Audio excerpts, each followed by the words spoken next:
டெல்லியில் போய் நீங்கள் பார்க்கறதுனால பிரச்சனை தீர்ந்துரும்னா கோர்ட்டே தேவையில்லை, எதுவுமே தேவையில்லை. 1000 கோடி ஊழலுங்கிறது வந்து ஏதோ பெரிய குடும்பத்தில் இருக்கிறவங்களை பிடிச்சிட்டோம், அவங்க சம்மந்தப்பட்டிருக்கா அப்படிங்கிறதுக்காக இல்லை. நாங்கள் அன்னைக்கே சொல்லியிருக்கேன்னா மோடிக்கும் ஈடிக்கும் நான் பயப்படல அப்படின்ட்டு. இவர் பயப்படுறதுக்கு என்ன இருக்கு? உள்ள கொண்டு போய் போட்டாங்கன்னா செந்தில் பாலாஜியா இருந்தால் சங்கீதாலேருந்து சாப்பாடு வரும், இவருக்கு தாஜ்லேருந்து வரும். இவ்வளோதான் வித்தியாசம். அவருக்கு என்ன குறிப்பு கொடுக்குறீங்களோ அதை வச்சு தான் அவர் பேசணும். அவருக்கும் தெரியும் நிறைய விஷயங்கள், விஜய்க்கு தெரியும். ஏன்னா நிறைய கோடி கோடியாக பணத்தை ஹேண்டில் பண்ணுறவங்களுக்கு நிறைய விஷயங்கள் தெரியும். பஞ்ச் டைலாக்லாம் கொடுத்தா கரெக்டாக பேசுகிறார்ல சினிமாவில். அந்த மாதிரி ஒரு ஸ்டேட்ஸ்மேன் கமிட்டி, கரெக்டான கமிட்டி அவர்கிட்ட இருந்ததுன்னு வச்சுக்கோங்க, அவர் பேசிடுவார். லாட்ரி அடிக்கிறவங்க, லாட்ரி விற்கிறவங்களெல்லாம் வச்சுக்கிட்டு இருந்தால் கொஞ்சம் கஷ்டப்பட தான் செய்வார். ஒரு பொய்ய சொல்றாங்க பாருங்க, 50% நான் கேட்டிருக்கேன், எனக்கு 33% கொடுக்குறாங்கன்னு ஒரு பச்சை பொய்ய சொல்றாங்க. ஆக்சுவலா 41% கொடுக்கப்பட்டு கொண்டு வந்திருக்கு. அதை வந்து உங்களுக்கு புரியும். நிர்மலா சீதாராமன் மேடம் சொல்றாங்க, துரைமுருகன்ட்டெல்லாம் யாரும் போய் நிற்கவே முடியாது, விஷ்ணு வந்து விஸ்வரூபம் எடுத்து நிற்கிறாருன்னு வச்சுக்கோங்களேன், என்டிஆர் தானே அப்படின்றாரு. ஏன்னா அவருடைய அறிவு அவ்வளவுதான். இதெல்லாம் கேவலமான வார்த்தைகள். இதுதான் தீண்டாமையினுடைய உச்சகட்டம்ங்கிறது. இந்த நக்கலும் இந்த சாதி கொழுப்பும் இந்த பணக்கொழுப்பும் இருக்கு இல்லையா அவங்க கிட்டலாம், அதுதான் தீண்டாமை. அதை தான் ஒழிக்கும். ஏன்னா அவருக்கும் உண்மையிலே சமூக நீதிக்குமோ அல்ல சோசியல் ரிஃபார்முக்குமோ சத்தியமா சம்பந்தமே இல்லை. ஏடிஎம்ஏ கண்டுபிடிச்சது ஈவே ராமசாமி தான் சொல்லிடுவாங்க. ஏன்னா அவர்கிட்ட போகும்போதெல்லாம் அவர் பணம் கொடுத்தாரா? ஏடிஎம் மிஷினும் பணம் கொடுக்குதா? இந்த 200 ரூபாய் யூபிசி இருக்காங்க இல்லையா, இவங்க போய் வைகோ ஐயா கிட்ட ஒன்னும் பழைய பிளாஷ்பேக் போட்டு போட்டு காட்டி ஸ்டாலினை எப்படி காரி துப்பினாரு அப்படிங்கிறதெல்லாம் போட்டு பார்த்தா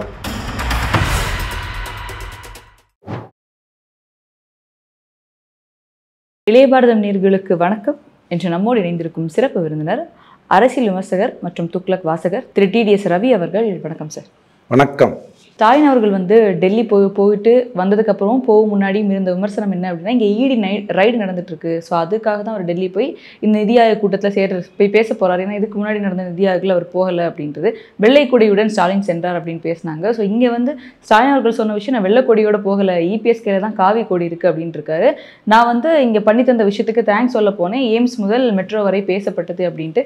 முக்கியமாக இன்னொரு விஷயம் சொல்றாரு, நீங்க கேட்டதுனால தான் நிதி கொடுத்தேன் அப்படின்ட்டு மோடி அவர்கள் சொன்னதாக வந்து ஸ்டாலின் சொல்றாரு. ஆஹா, எப்போ கொடுத்தாரு நிதிங்கிறத பற்றி சொல்லலை இல்லையா? நான் கேட்டதுனால தான் கொடுத்தாருங்கிறது எப்போ கொடுத்தாருன்னு சொல்லலை. ஏன்னா ஒரு வாரம் முன்னாடி தான் 2000 கோடி கொடுக்கலைங்கிறதுக்காக சுப்ரீம் கோர்ட்டை போய் கேட்டிருக்காரு ஸ்டாலின் ஐயா. காவி அவர் பிடிக்கல, அது எனக்கு தெரியும்.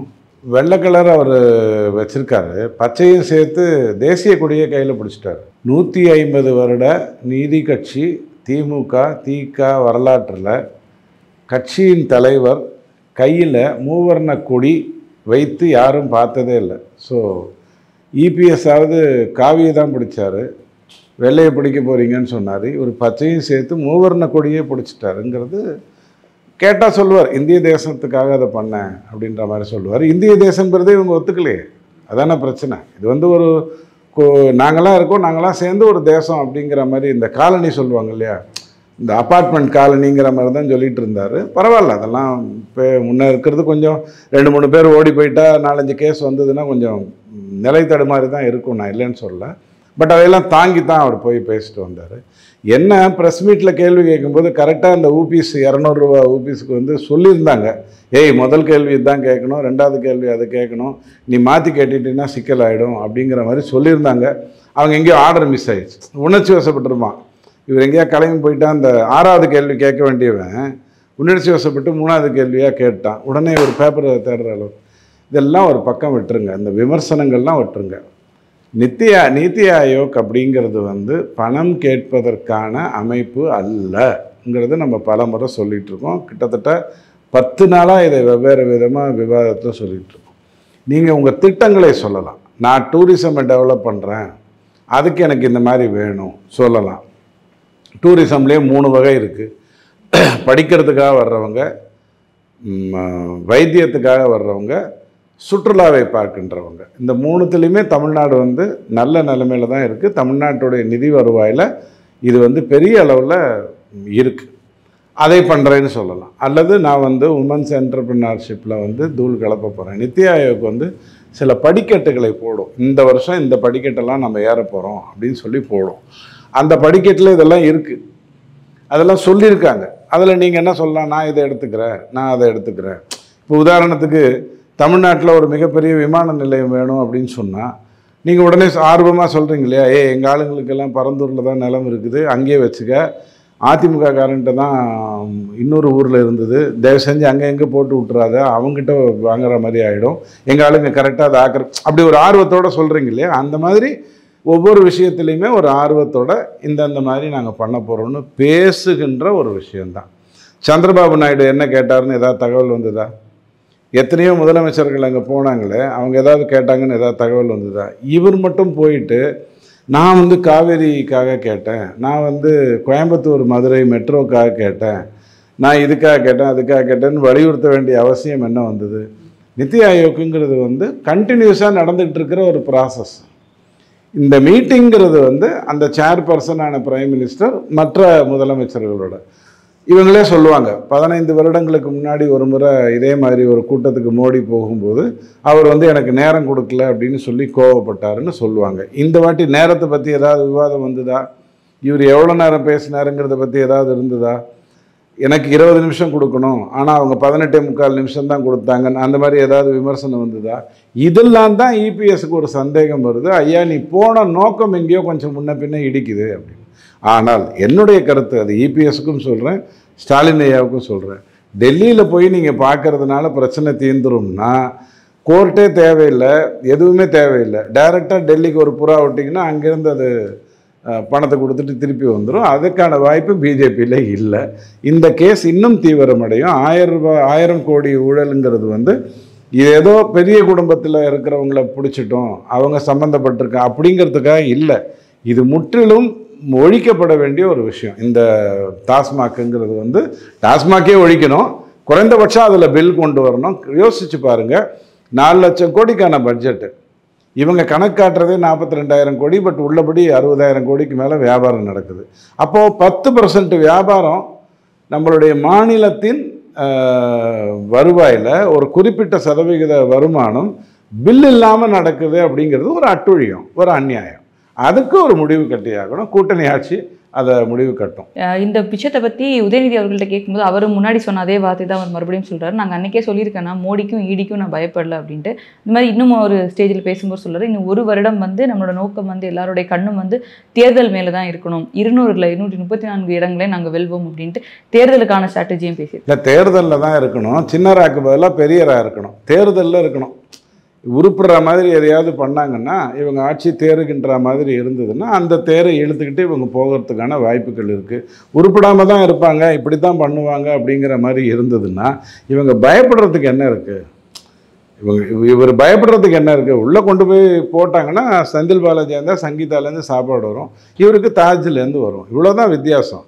ஸோ பயப்படுறதுக்கெல்லாம் ஒன்றும் இல்லை, கையை கட்டிட்டு போயிட்டே இருக்க வேண்டியதுதான். இன்னும் ஒன்று இவங்க போடுற கேஸ் எல்லாமே கிட்டத்தட்ட சுப்ரீம் கோர்ட் போய் எல்லாமே ஸ்டே வாங்கிட்டு தானே வருது. இல்லைங்க, சுப்ரீம் கோர்ட்டை தவறாக முடிவு பண்ணிடாதீங்க. இவர் வில்சன் சார் பாரம்பரியமிக்க நூற்றாண்டு காணாத தீர்ப்பை வாங்கி வந்துட்டார் அப்படின்லாமும் கன்ஃபியூஸ் பண்ணிக்காதீங்க. சுப்ரீம் கோர்ட்டுங்கிறது நீங்கள் வைக்கின்ற கேள்விக்கு பதில் சொல்லும். மனுவை வைத்தது யார்? டாஸ்மாக். ஐயா, எங்களால் தாங்க முடியல, எல்லா பக்கமும் சுற்றி அடிக்கிறாங்க, இப்படி இவங்க ஆதாரத்தை தேடினாங்கன்னா நாங்களே ஆமாம் நாங்கள் தான் தப்பு பண்ணோம்னு ஒத்துக்க வேண்டி வந்துடும், தீர்ப்புக்கு நீதிபதிக்கு தேவையே இருக்காது, அதனால் தயவு செஞ்சு எங்களை காப்பாற்றுங்கன்னு இவங்க தான் போய் கோர்ட்டில் கேஸு போடுறாங்க. அப்போ அதை விசாரிக்கும் பொழுது அவர் என்ன பண்ணுறாரு? கால்குலேட் பண்ணுறாரு, இன்றைக்கி சாயங்காலத்தோடு இவங்க கதையெல்லாம் முடிச்சிருவோம், இதுக்கப்புறம் 2 மாதம் கேப் வருது வெக்கேஷனு, அதுக்கப்புறம் மீதியை பார்த்துக்கலாம், அதுக்குள்ளே ஏதாவது இப்படி அப்படி நடக்குமா அப்படிங்கிற மாதிரி ட்ரை பண்ணியிருக்காங்க. பட் அந்த நீதிபதி அடுத்த சிட்டிங்கில் கண்டிப்பாக இடி சொல்லுகின்ற வாதங்களை எடுத்து வைப்பாங்க. அதனால் எங்கேயுமே சுணக்கம் வராது என்னை பொறுத்தவரை. விஜய் அவர்களும் இதை சார்ந்து ஒரு கருத்து வச்சிருக்காரு. பாஜக கிட்ட தமிழ்நாடே அடகு வச்சுட்டாங்க அப்படின்றதும், குடும்பத்தோட நலத்துக்காக அடைக்கலம் தேடி போயிருக்காங்க அப்படின்ற கருத்து. முதல் வரிசையில் எப்படி சந்திரபாபு நாயுடு அவர்கள் நிற்கிறாங்களோ அதே மாதிரி ஸ்டாலின் அவர்களும் நிற்க வைக்கப்பட்டிருக்காரு அப்படின்றப்போ அந்த ஃபோட்டோலே பூனைக்குட்டி வெளில வந்தது தெரியுது அப்படின்னு சொல்லி. இது என்ன வாதம்னு எனக்கு சத்தியமாக புரியல.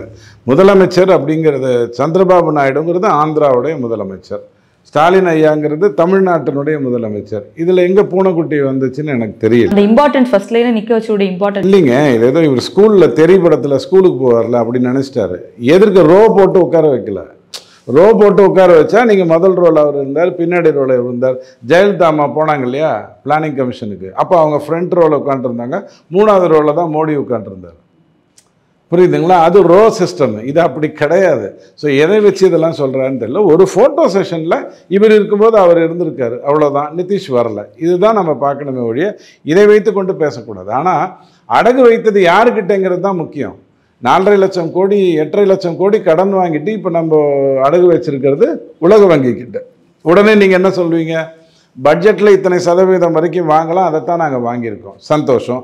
வாங்கின அந்த கடனை உற்பத்திக்கு பயன்படுத்தினீங்களா இல்லை வட்டி கொடுக்கறதுக்கு மட்டும் பயன்படுத்தினீங்களான்னு கேட்டால் வட்டி கொடுத்துறதுக்கு தான் பஞ்சர் ஓட்டுறதுக்கு தாங்க பயன்படுத்தினேன், புது டியூப் வாங்குறதுக்கெலாம் இல்லை அப்படின்னு நீங்கள் சொல்லிட்டீங்கன்னா அடகு வைக்கப்பட்டது மோடி கிட்ட இல்லை, அடகு வைக்கப்பட்டது நமக்கு எவன் கடன் கொடுத்தானோ அவங்ககிட்ட. ஸோ இதெல்லாம் விஜய் கொஞ்சம் ஒரு நல்ல கமிட்டி ரெடி பண்ணிக்கிட்டாருன்னா அவரால் பொறுப்பாக பேசுவார்.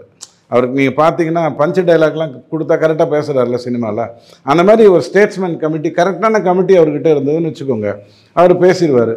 லாட்ரி அடிக்கிறவங்க லாட்ரி விற்கிறவங்களெல்லாம் வச்சுக்கிட்டு இருந்தால் கொஞ்சம் கஷ்டப்பட தான் செய்வார். போன டைம் நடந்த நிதி ஆயோக் கூட்டத்தில் பார்க்கும்போது மம்தா பானர்ஜி அவர்கள் வந்திருந்தார். எல்லா எதிர்க்கட்சியிலும் அதிகமாக வந்து அதை அப்போஸ் பண்ணப்போ அவங்க வந்துட்டு எனக்கான நேரம் கொடுக்கப்படலை அப்படின்னு சொல்லிட்டு வெளியில் அப்போஸ் பண்ணிட்டு வந்தாங்க. ஆனால் இந்த முறை அவங்க வரல அப்படின்றத பார்க்க முடியுது. மித்த தலைவர்கள் வந்திருக்காங்க. இல்லை பாருங்கள், எவ்வளோ பெரிய பச்சை பொய் வந்து நம்ம தமிழக ஊடகம் சொல்லியிருக்கு. தமிழக ஊடகம் இதை மம்தா விஷயத்தில் சொல்லியிருக்கிறது கூட முதலமைச்சரே லாஸ்ட் டைம் பேசும்போது என்ன பண்ணார் பார்த்தீங்களா, நான் போகலன்னீங்களே, நான் போயிருந்தால் எனக்கு இந்த அவமானம் தான் நடந்திருக்கும்னு ஒரு கதையை சொன்னார். பச்சை பொய் அது. ஆக்சுவலாக அவங்களுக்கான டைம் கொடுக்கப்பட்டிருந்தது மதியம். இவங்க எனக்கு ஃப்ளைட்டு டிலே ஆகுது, அதனால் நான் காலையிலே பேசிட்டு கிளம்புறேன்னு சொன்னது மமதா. பேசினாங்க, கிளம்பி போனாங்க. இதுதான் நடந்தது. இவங்களுக்கு டைம் கொடுக்கலங்கிற கதையெல்லாம் ஒன்றும் கிடையாது. இப்போ உதாரணத்துக்கு தமிழ்நாடு வந்து 6ல் 1 இருக்குது, ஜிடிபியில் 6ல் 1 இருக்குது. அதுக்கு நீங்கள் 10 நிமிஷம் கொடுக்குறீங்க அப்படின்னு சொன்னால் வெஸ்ட் பெங்கால் கடைசி 6ல் 1 இருக்குது, அதுக்கு நீங்கள் 1.25 நிமிஷம் தான் கொடுக்கணும். அப்படி பார்க்குறதா இருந்தால். பட் இந்தியா அப்படி பார்க்காது. ஒரு மாநிலம்னா மாநிலம், சிக்கிமாக இருந்தாலும் அஸ்ஸாமாக இருந்தாலும் மணிப்பூராக இருந்தாலும் ஒரே இதுவாக தான் பார்க்கும். அப்படி தான் கொடுத்தது. மமதா மேடம் வந்து லாஸ்ட் டைம் என்ன பண்ணாங்க அப்படின்னு சொன்னால், நான் முன்னாடி கிளம்பி போகணும்னு ரிக்வஸ்ட்டை வச்சுட்டு கிளம்பி போனாங்க. இது கூட தெரியாமல் ஸ்டாலின் ஐயா வந்து அவசர ஸ்டேட்மெண்ட் விட்டாங்க. இங்கே இருக்கக்கூடிய அற்புதமான தேச பணியாற்றுகின்ற பத்திரிகையாளர்கள்லாம் இருக்காங்க இல்லையா, அவங்க வந்து அந்த கதையை ஊதி பெருசாக்கினாங்க. அதனால் ஒரு பொய்யை பாபநாசம் கமல் மாதிரி சொல்லக்கூடாது. சொன்னால் அட்லீஸ்ட் திருஷ்யம் மோகன்லால் மாதிரி சொன்னால் கொஞ்சம் நல்லாயிருக்கும். தவிக தலைவர் விஜய் அவர்கள் இதுலேயும் ஒரு கருத்து வச்சிருக்காரு. இந்த முறை ஸ்டாலின் தான் போயிருக்காரு, பாஜகவுக்கு எதிரான எந்த தலைவரும் போகல அப்படின்னு சொல்றாரு. ஆனால் பகவத் மான் அவர்கள் பஞ்சாபுடைய சிஎம் இருக்காரு, கர்நாடகாவில் சித்தராமையா அவர்களும் போயிருக்காரு. ஆனால் விஜய் அவர்கள் வந்து யாரும் போகல அப்படின்ற ஒரு கருத்தை வந்து இல்லைங்க. அவருக்கு என்ன குறிப்பு கொடுக்குறீங்களோ அதை வச்சு தான் அவர் பேச முடியும். அவருக்கும் தெரியும், நிறைய விஷயங்கள் விஜய்க்கு தெரியும். ஏன்னா நிறைய கோடியாக பணத்தை ஹேண்டில் பண்ணுறவங்களுக்கு நிறைய விஷயங்கள் தெரியும். ஏன்னா இப்போ நானும் நீங்களும் ஒரு 10 தப்பு பண்ணுவோன்னு வச்சுக்கோங்களேன், ஒரு 300-400 கோடி வச்சுருக்கிறவங்க எத்தனை தப்பு பண்ணுவாங்க? அப்போ நானும் நீங்களும் 1 கற்றுப்போம்னா அவங்க 111 கற்றுப்பாங்க இல்லையா? ஸோ நிறைய விஷயங்கள் விஜய்க்கு தெரியும். பட் ஃபேக்டை கொடுக்குறவங்களுக்கு இது தெரியணும். அதாவது ஒரு ஆள் எனக்கு ஃபேக்ட் கொடுக்குறாங்கன்னா, இப்போ நான் உங்ககிட்ட பேசுகிறேன்னா, துக்ளக் வாசகர் குழுன்னு ஒரு குழு வந்து தன்னை போல் நிறைய கருத்துக்களை தெரிவிக்கிறது. அந்த தெரிவிக்கிறத வச்சுட்டு நான் வர்றேன். அப்போது என்கிட்ட ஒரு ஃபேக்ட்டு நேர்மையாக இருக்குது, அதை வைத்து நான் பேசுகிறேன். அவங்கக்கிட்ட அப்படி இல்லை. அதனால தான் அவசரப்படுறாங்க. யாரெல்லாம் வரலை அப்படின்னு கேட்டிங்கன்னா, நிதிஷ் வரலை, போன முறையும் அவர் வரலை. மமதா மேடம் இந்த முறை அவங்க வரலை. இதெல்லாம் ஒரு மேட்டரே கிடையாது. நீங்கள் வந்தாலும் வராட்டியும் உங்கள் பேப்பர்ஸை சப்மிட் பண்ணாலே இந்திய தேசம் அதை பார்த்துக்கும். போன 4 முறை போகாட்டி கூட அப்படித்தான் பார்த்துக்குச்சு. இல்லைன்னா நிதி வந்துதா வரலையா? ஒரு பொய்யை சொல்கிறாங்க பாருங்கள், 50% நான் கேட்டிருக்கேன், எனக்கு 33% தான் கொடுக்குறாங்கன்னு ஒரு பச்சை பொய்யை சொல்கிறாங்க. ஆக்சுவலாக 41% கொடுக்கப்பட்டு கொண்டு வந்திருக்கு. அதை வந்து உங்களுக்கு நிர்மலா சீதாராமன் மேடம் சொல்கிறாங்க, ஒரு ஃபினான்ஸ் மினிஸ்டர் சொல்கிறாங்க, நம்மக்கிட்டேயும் டேட்டா இருக்குது, ஒன்றா உங்களுக்கு நான் ஷேர் பண்ணுறேன். கடந்த 5 வருடங்களாகவே 41% கொடுக்கப்பட்டிருக்கு. எங்கேருந்து? 35லேருந்து. அப்போ 35லேருந்து 41க்கு ஒரு வண்டி ஓடி இருக்குன்னா, அது 41லேருந்து 50க்கு ஓடுறதுக்கு இன்னும் கொஞ்சம் காலம் பிடிக்கும். ஆனால் இதை பார்த்துட்டு இருக்கிற நேயர்களுக்கு நான் உங்களுக்கு சொல்கிறேன், யார் ஆட்சி செய்தாலும் ஜிஎஸ்டி வர்றதுக்கு முன்னாடி என்னுடைய கொள்ளு தாத்தா எங்கள் அப்பா நான் ஒரு 20 வருஷத்துக்கு 10-15 வருஷத்துக்கு முன்னாடி கட்டின வரி பணங்கள் எல்லாமே வணிகர்கள் தின்று தீர்த்து கொண்டு இருந்தார்கள். அவங்க அரசுக்கு கொடுக்கவே இல்லை. அவங்கக்கிட்ட 2 புக் இருக்கும்.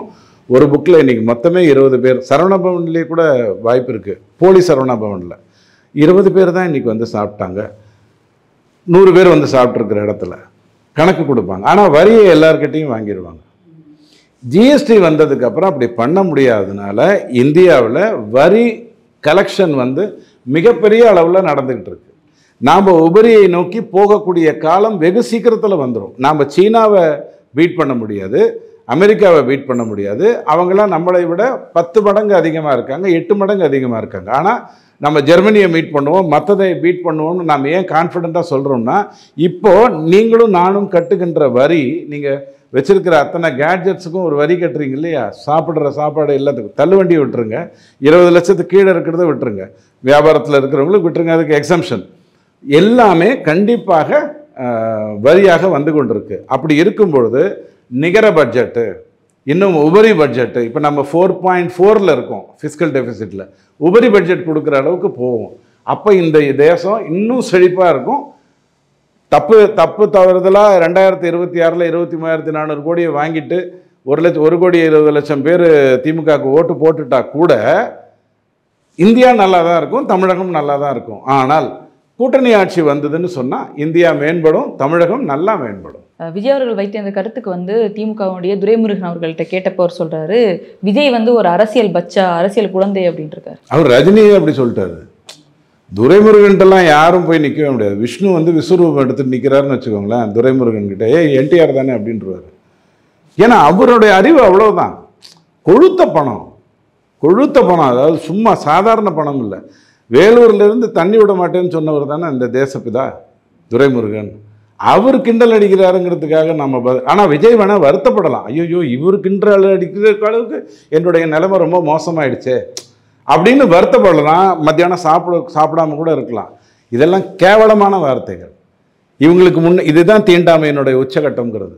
டிஆர் பாலு சொன்னார் இல்லையா அண்ணாமலை கிட்ட, சின்ன பசங்ககிட்டலாம் நான் பதில் சொல்ல மாட்டேன். இந்த நக்கலும் இந்த சாதி கொழுப்பும் இந்த பணக்கொழுப்பும் இருக்கு இல்லையா இவங்ககிட்டலாம், அதுதான் தீண்டாமை, அதை தான் ஒழிக்கணும். ஆல் இந்தியா சிவில் சர்வீஸ் எக்ஸாமில் வந்து ஒரு கேள்வி கேட்கப்படுது, செல்ஃப் ரெஸ்பெக்ட், அதாவது சுயமரியாதை இயக்கத்துடைய ஃபவுண்டர் யார் அப்படின்றதுல வந்து ஈவே ராமசாமி நாயக்கர் அப்படின்ற பேர் குறிப்பிடப்பட்டிருந்தது. ஸோ ஜாதி பேர் வந்து அதில் வந்து குறிப்பிடப்பட்டது வந்து சரியாக இல்லை ஆல் இந்தியா எக்ஸாமில் அப்படின்னு சொல்லியிருக்காங்க. நியாயமான ஒரு விஷயம். ஆக்சுவலாக அந்த கேள்வியில் அவருடைய பதில் வந்தே இருக்கக்கூடாது. ஏன்னா அவருக்கும் உண்மையிலே சமூக நீதிக்குமோ இல்லை சோஷியல் ரிஃபார்முக்குமோ சத்தியமாக சம்மந்தமே இல்லை. பெரும் பணக்காரராக இருந்தார். பெரிய பணக்காரராக இருந்தால் நீங்களாம் என்ன பண்ணுவீங்க? இப்போ உதாரணத்துக்கு நம்ம இந்த சேனலை நல்லா வளர்க்கணும், டொனேஷன் வாங்குறீங்கன்னு வச்சுக்கோங்களேன். பெரிய பணக்காரர்கிட்ட போகும், சார் சூப்பராக இருக்கீங்க சார் இந்த ட்ரெஸ் உங்களுக்கு கரெக்டாக ஃபிட் ஆகுது. ஏன் நீங்கள் அப்படி பாராட்டுவீங்கன்னா, அந்த ஆள் டொனேஷன் கொடுத்தா நல்லது செய்கிறதுக்கு. ஸோ இவர் பெரும் பணக்காரராக இருந்தார், நல்ல சுகபோகியாக இருந்தார். சாயங்காலம் 4:30 மணிக்கு மேலே அவருக்கு வேறு வேலையெல்லாம் இருந்தது. அவரை அந்த பேரை போட்டது தவறு, அதை நான் ஒத்துக்கிறேன். நம்பர் 1, அந்த 4 பேர் லிஸ்ட்லேயே அவர் இருந்திருக்க கூடாது. அப்படி வேணாலும் நீங்கள் குற்றச்சாட்டுங்க, நான் ஒத்துக்கிறேன். ஆனால் சாதி பெயரை அவர் எடுத்துக்கல. அவர் வந்து சொல்லிட்டார், என்னுடைய பேரில் சாதி இருக்கக்கூடாது. எப்படி மோடி வந்து கட்சிக்கு வந்து கள்ளப்பணம் வரக்கூடாது, கருப்பு பணம் வரக்கூடாதுங்கிறதுக்காக பாண்டு நேர்மையாக கொண்டு வந்தாரோ, அதே மாதிரியே நம்ம ஈவே ராமசாமி ஐயா கூட நாயக்கர்னு போடக்கூடாதுன்னு சொல்லிட்டார். ஆனால் அதையும் மீறி நீங்கள் போட்டிருக்கீங்கன்னு சொன்னால், ஒருவேளை காமராஜ் அவர்களுக்கு ஜவஹர்லால் நேரு கடிதம் எழுதினார் இல்லையா, அந்த கடிதத்தில் ரொம்ப தெளிவாக யார் இவர் எங்கே கொண்டு போய் சேர்க்கணுமோ அங்கே சேர்க்கலையே, உங்கள் ஊரில் அந்த மாதிரி எந்த ஹாஸ்பிட்டலும் இல்லையா அப்படிலாம் கேட்டு ஒரு லெட்டர் எடுத்து, நான் சொல்கிறது நாகரிகமாக சொல்கிறேன், வார்த்தைகள் இன்னும் மோசமாக இருந்தது. அதில் வந்து யார் இவர்னு போட்டதுலேயும் இப்படி தான் போட்டிருந்தாங்க. ஸோ என்னுடைய பதில், அந்த பேர் அங்கே வந்ததே தப்பு, நாயக்கருங்கிற வார்த்தையை தவிர்த்திருக்கணும். இது ரெண்டுத்தையும் நான் தெளிவாக, செல்ஃப் ரெஸ்பெக்ட் மூவ்மெண்ட்டுடைய ஃபவுண்டர் வந்து அவர் தான். அதாவது அவர் ஒரு விஷயமா நிறைய பேசிக்கிட்டு இருக்கோம். இப்போ சீமான் பேசினதெல்லாம் ரொம்ப கம்மி, அண்ணாமலை ஐயா பேசினதெல்லாம் ரொம்ப கம்மி. கிட்டத்தட்ட ஒரு 100 விஷயங்கள் அவரை பற்றி ஒரு புத்தகமாக ரெடி பண்ணிகிட்டு இருக்கோம். அந்த புத்தகத்தை படிச்சிங்கன்னா ஆச்சரியமான விஷயங்கள்லாம் இருக்கும். அவர் எந்த டைப்ரைட்டிங் மிஷின்லேருந்து எல்லாத்தையும் கண்டுபிடிச்சது அவர் தான், ஜெராக்ஸ் மிஷினை கூட அவர் தான் கண்டுபிடிச்சாரு அப்படிங்கிற அளவுக்கு கதை விட்டுட்டு உட்காந்துருக்காங்க. அவர் வாழ்க்கையில் எதையுமே கற்றுக்காத ஒரு மனிதன். கையில் நல்ல காசு இருந்ததுனால அவன் கூட்டு பாராட்டி பெருசாக பேசி அவரை பிம்பத்தை கொண்டு வந்து விட்டுட்டான். அவர் நிறைய விஷயங்கள் அவரை பற்றி சொல்ல வேண்டான்னு பார்த்தோம். இன்றைக்கி இருக்கிற இளைய தலைமுறைக்கு இவங்கெல்லாம் தப்பானவங்கப்பான்னு சொன்னால் அவனுக்கு நல்லவங்க மேலேயும் சந்தேகம் வந்துடும், மகாத்மா காந்தி மேலேயும் சந்தேகம் வந்துடும், நல்லவங்க மேலேயும் சந்தேகம் வந்துடும். சொல்ல வேண்டான்னு பார்த்தோம். இவங்க ரொம்ப டார்ச்சர் பண்ணுறாங்க. முட்டா எல்லாத்தையுமே இவங்க தான் கண்டுபிடிச்சாங்க. ஏடிஎம்மே கண்டுபிடிச்சது ஈவே ராமசாமி தான் சொல்லிடுவாங்க. ஏன்னா அவர்கிட்ட போகும்போதெல்லாம் அவர் பணம் கொடுத்தாரா, ஏடிஎம் மிஷினும் பணம் கொடுக்குதா, உடனே ஏடிஎம்ஐ கண்டுபிடித்தது ஈவே ராமசாமின்னு சொல்கிற அளவுக்கு வருவாங்க. நம்ம அதை தடுக்கணும். உண்மையை சொன்னால் சமூக நீதி அப்படிங்கிறது அவர் கண்டுபிடித்த விஷயமே கிடையாது. இன்றைக்கி இருக்கக்கூடிய இளைய தலைமுறைகள் ஆதிசங்கரரை பற்றி படிக்கணும், ராமானுஜரை பற்றி படிக்கணும், வைத்தியநாதர் ஐயரை பற்றி படிக்கணும். அதெல்லாம் படிக்காமல் ஈவே ராமசாமி ஐயாவோட நீங்கள் நிறுத்திக்கிட்டீங்கன்னா தவறான தகவல்களை தான் உங்கள் முன்னாடி இருக்கும். தாவேகா கட்சியில் வைஷ்ணவி அப்படின்றவங்க ரொம்பவே பாப்புலராக இருந்தாங்க அப்படின்ட்டு சொல்லலாம். ஸோ அவங்க இந்த ஞானசேகரன் போன்ற விஷயங்கள் நடக்கும்போது திமுக ஆட்சி அவ்வளவு குறை சொன்னாங்க. இன்னைக்கு அவங்க செந்தில் பாலாஜி தலைமையில் அந்த கட்சியில் சேர்ந்ததுக்கப்புறம் உடனே ஒரு புகழ் பாடுறாங்க இல்லையா. ஸோ தாவேக்கால அவங்களுக்கு சில விஷயங்கள் பிடிக்கல அப்படின்றதும் தாவேகா இன்னொரு ஸ்க்ரீன் ஆஃப் பாஜக அப்படின்ற கமெண்ட்டை வைக்கிறாங்க. ஒரு அப்போசிட் கருத்து இருந்த ஒரு கட்சியில் போய் சேர்றாங்க அப்படின்றப்போ இதில் பல விஷயங்கள் பின்னாடி ஏதோ நடந்திருக்குமோ அப்படின்னு பார்க்க வேண்டியது இருக்குல்ல. ஏன்னா அவங்களுக்கு ஒரு டிஎம்கே பேக்கப் இருக்க ஃபேமிலி அப்படின்றது இருக்கு இல்லையா, அவங்க கட்சியிலே டிஎம்கேல இருக்கு. முரண்படுறதுங்கிறது திமுகவுடைய வேலை. நேற்றுக்கு ஒன்று சொல்கிறது, இன்றைக்கி ஒன்று சொல்கிறது. 8 வழி சாலை போட்டால் என்னுடைய பிணத்தின் மேல் தான் அது நடக்கும்னு சொல்லலாம். இன்றைக்கி வேறு யாரையாவது விட்டு அது போட்டால் தானே நல்லது அப்படின்னு பேசலாம். முரண்படுவது திமுகவுடைய அடிப்படை தன்மை. முரண்படுறதுங்கிறது நகைமுரண் அளவுக்கு போவாங்க. நீங்கள் முரண்படுறதில்ல, தப்பு இல்லை. நேற்றுக்கு நான் ஒன்று சரின்னு சொன்னேன், எனக்கு தப்புன்னு தெரிஞ்சிருச்சு, இன்றைக்கி நான் அதை தப்புன்னு சொல்கிறேங்கிறது சாதாரண முரண். அது மனித இயல்பு. அப்படி இருந்தால் தான் வாழ்க்கையில் கற்றுக்கிட்டு மேலே வருவான். இவங்க பண்ணுறதெல்லாம் நகைமுரணாக இருக்கும், ஆக்சிமொரான்ஸாக இருக்கும், அந்த அளவுக்கு கேவலமாக இருக்கும். இந்த பெண் தாவேக்கால இருந்தாங்கங்கிறதே எனக்கு இவங்க திமுகவுக்கு திருப்பி வந்ததுக்கு கர்வாப்சி வந்தாங்க இல்லையா, அப்போ தான் எனக்கே தெரியுது. வைகோ ஐயாவை பற்றி நீங்கள் யோசிக்கணும். நீங்கள் இந்த வைஷ்ணவியெல்லாம் விட்டுருங்க, எல்லாம் பாவம், ஏதோ 1 லட்சத்துக்கு 50,000த்துக்கு இங்கேயும் அங்கேயும் தாவர விஷயந்தான், அதெல்லாம் தப்பு கிடையாது. இன்றைக்கும் விலைவாசி ரொம்ப ஜாஸ்தியாகி போச்சு. திமுகவுக்கு போனால் தான் நல்ல பணம் கிடைக்கும்னு யார் வேணாலும் நினைக்கலாம். நான் அதை குறை சொல்லலை. நானாக இருந்தாலும் பண்ணுறதுக்கு வாய்ப்பு இருக்குது. ரத்தம்லாம் எனக்கு கருப்பாயிடுச்சுன்னா, சிவப்பாக இருக்கிற வரைக்கும் நோ. பட் வைகோ என்ன பண்ணார்? அவருடைய கருத்துக்களை எல்லாம் முரண்பட்டு அவர் முன்னாடி சிரிச்சுக்கிட்டு நிற்கிதை யாருமே போய் கேட்க மாட்டேங்கிறீங்களே. இந்த 200 ரூபா யூபிசி இருக்காங்க இல்லையா, இவங்க போய் வைகோ ஐயா கிட்ட ஒன்றும் பழைய ஃப்ளாஷ்பேக் போட்டு காட்டி ஸ்டாலினை எப்படி காரி துப்பினார் அப்படிங்கிறதெல்லாம் போட்டு பார்த்தா இவங்க வாழ்க்கையே முரண்படுறது தான். இவங்க திரும்பி அங்கே போனதுக்கு பிறகு நீங்கள் நல்லா யோசிக்கோங்க. தாவேகா மட்டும் அதிமுக பிஜேபி கூட்டணிக்குள்ளே வந்துருச்சுன்னு வச்சுக்கோங்க, பெரிய பெரிய விஷயங்களெல்லாம் பேச ஆரம்பிச்சிருவாங்க. ஆரம்பத்திலேயே இந்த கல்யாணத்துக்கு போனது கூட திரிஷாவோட போனது, ஏன்னா திமுக சீப்பான ஒரு ஆர்கனைசேஷன். தனக்கு மேலே ஒருத்தன் இருக்கான் அல்லது தனக்கு நிகராக ஒருத்தன் வரான்னா அவனை மட்டுப்படுத்தி கேவலப்படுத்தி அசிங்கப்படுத்தி நையாண்டிப்படுத்தி எல்லா விதத்துலேயும் அவனை கேவலப்படுத்துவாங்க. இது அவங்களுடைய வேலை. நாம் தான் கொஞ்சம் தள்ளி நின்றுக்கணும். ஸோ இந்த பெரிய ஒரு விஷயமா எடுத்துக்க வேண்டாம். இல்லை, நான் எடுத்துக்கிறதா இருந்தால் வைகோ ஐயா கிட்ட தான் போய் கேட்பேன். ஐயா அவரே வைகோவே குடும்ப அரசியல் என்கரேஜ் பண்ணலன்னு சொல்லிட்டு அவருடைய கட்சியிலேயும் அதானே நடக்குது. அதான் நானும் சொன்னேன், முரண்படுவதுங்கிறது இயல்பு. மனிதன் முரண்படுவதுங்கிறது இயல்பு. ஆனால் நகைமுரண்படுறதுங்கிறதுக்கு அங்கே பெரிய பெரிய யூனிவர்சிட்டிலாம் இருக்குது. கருணாநிதி ஐயா நகைமுரணெல்லாம் நீங்கள் பார்த்தீங்கன்னா பண்டார பரதேசின்னு சொல்லிட்டு அதுக்கப்புறம் கேப் கிடச்ச உடனே ஜெயலலிதா அம்மா ஒதுங்குற இந்த டைமில் தான் டப்புன்னு நம்ம உள்ளே போனோம்னா சென்ட்ரலில் பிடிச்சிடலான்னு சொல்லிட்டு போய் கரெக்டாக பிடிச்சி 14 வருஷம் சென்ட்ரலில் மிகப்பெரிய லெவலில் இருந்து இங்கே இருக்கிறவங்களெல்லாம் கோடீஸ்வரன் ஆக்கி குடும்பத்துக்குள்ளே நிறைய பேர் எத்தனை பெரிய விஷயம் அவர் பண்ணார். அவரெல்லாம் தான் இந்த அடிப்படை. யூனிவர்சிட்டியெல்லாம் விட்டுட்டு நீங்கள் உட்காந்துட்டு டுட்டோரியல் நடத்துகிற வைஷ்ணவியெல்லாம் பேசிகிட்டு இருந்தால் தப்பாயிடும். இன்னொரு விஷயம் இங்கே சொல்லப்படுற கருத்து இப்போ பல செய்தி ஊடகங்களில் நியூஸ் பேப்பர்லாம் பார்க்க முடியுது. அண்ணாமலை அவர்கள் இடத்துல நயினார் நாகேந்திரன் அவர்கள் வந்தது பிறகு பாஜக தூங்கி கொண்டிருக்கிறது அப்படின்ற மாதிரி ஒரு இது பார்க்க முடியும். பாஜக எப்படிங்க தூங்கும்? மதுரை தூங்காது, பாஜக தூங்காது. பாஜகவில் தூங்குறதுக்கு என்ன இருக்குது? சிலருடைய அரசியல் ஸ்டைல் ஒரு அதிரடி ஸ்டைல் இருக்கும், சிலரது அமைதியான கலப்பணியோடு இருக்கும். நயினார் நாகேந்திரன் அவர்கள் அரசியலில் ரொம்ப வருஷமாக இருக்கார். அந்த அரசியலை எப்படி கொண்டு போகணும்னு அவர் பார்க்குறாரு. பட் அவர் அதை செய்வதற்கான அத்தனை வேலைகளையும் அண்ணாமலை ஐயா முதல்ல பண்ணி கொடுத்துட்டார். அதாவது ஒரு கேப் வந்தது இல்லையா, பிஜேபியில் வந்து ரஜினிகாந்த் வருவார் அப்படின்னு வந்தது. பிஜேபியிலே இருந்த சில அல்லக்கைகள் வந்து தவறான ரிப்போர்ட்டை கொடுத்து ரஜினி வந்தால் பிரச்சனை அப்படின்லாம் சொல்லி அதெல்லாம் கதையெல்லாம் தெரியும்.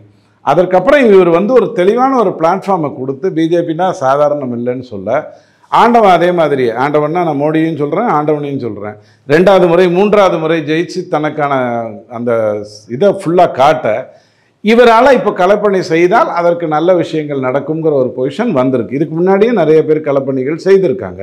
பட் அப்போல்லாமே திமுகவுக்கு கீழே தான் செய்ய வேண்டியதாக இருந்தது. திமுகவை தாண்டி செய்ய முடியல. ஏன்னா 98லேருந்து 2004 வரைக்கும் திமுகவை நம்பிட்டு தான் நம்ம உட்காண்டிருந்தோம். ஸோ இன்றைக்கி வந்து பிளாட்ஃபார்ம் ரொம்ப பியூட்டிஃபுல்லாக போயிருக்கு. ஸோ எதுக்கு பேசணுமோ அதை பேசுகிறாரு. இந்த வைஷ்ணவி மேட்டர்லாம் அவர் வாயே திறக்க மாட்டார். ஏன்னா அவருக்கு இந்த அவங்க அம்மா குடும்பம் அதெல்லாம் எப்படி திமுகவில் இருந்ததுங்கிறதெல்லாம் நல்லா தெரியும்.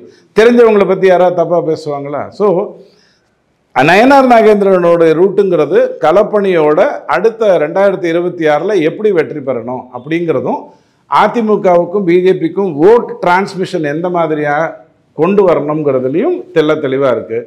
அண்ணாமலை ஐயா இன்றைக்கும் தெளிவாக அந்த ஊழல், இந்த அட்டுழியம், அந்த விஷயத்த ரொம்ப ஸ்ட்ராங்காக பார்த்துட்டு பண்ணிட்டு இருக்காரு. 2 தலைவர்களுக்கும் 2 விதமான வழி இருக்கும், 2 விதமான நேச்சர் ஒரு மனிதனுக்கு இருக்கிற மாதிரி. இப்போ வேலையே வேற ஆயிடுச்சு. ஆமாம், இப்போ வேலையே வேற ஆயிடுச்சு.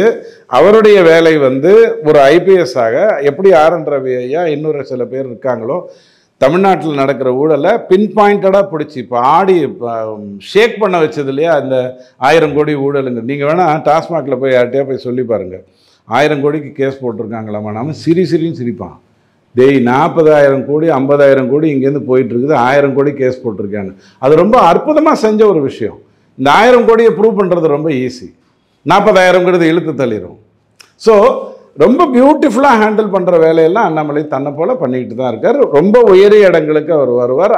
பிஜேபியை பொறுத்த வரைக்கும் உழைத்தவன் என்றைக்கும் மண்டை காஞ்சதில்லை. ஒரு சில பேரை நான் பார்த்துருக்கேன், நல்லா உழைச்சி அதற்கப்புறம் அவங்க நிலைமை கொஞ்சம் முன்ன பின்ன ஆனதுங்கிறத நான் பார்த்துருக்கேன். தொண்டர்கள் இடையில ஒரு அதிருப்தி இருக்கிறத பார்க்க முடியுது. பாருங்க, நான் ஒன்று சொல்கிறேன், எந்த தொண்டர் மேலே அதிருப்தின்னு நீங்கள் சொல்லுங்கள். வீட்டில் உட்காந்து காரா பூந்தி சாப்பிட்டுட்டு விமர்சனம் பண்ணுற தொண்டனா, அல்லது மன் கி பாத் நடக்குதுன்னா அங்கே போய் உட்கார்றவனா, அல்லது இந்த பேரணி நடத்துறதுக்கு விட மாட்டேங்கிறாங்க இல்லையா, 3 கோடி பேரணி நடத்துறதுக்கு விட மாட்டேங்கிறாங்க அந்த போலீஸோட வாதுகிடுன்ற தொண்டனா, அப்படிங்கிறது ரொம்ப முக்கியம். விமர்சனங்கள் யார் வேணாலும் வைக்கலாம், யார் களத்தில் இருக்கானோ அவனுக்கு தான் தெரியும் என்ன நடந்துட்டு இருக்குன்னு. எங்களோட இணைந்து பல்வேறு கருத்துக்களை பகிர்ந்தமைக்கு ரொம்ப நன்றி சார்.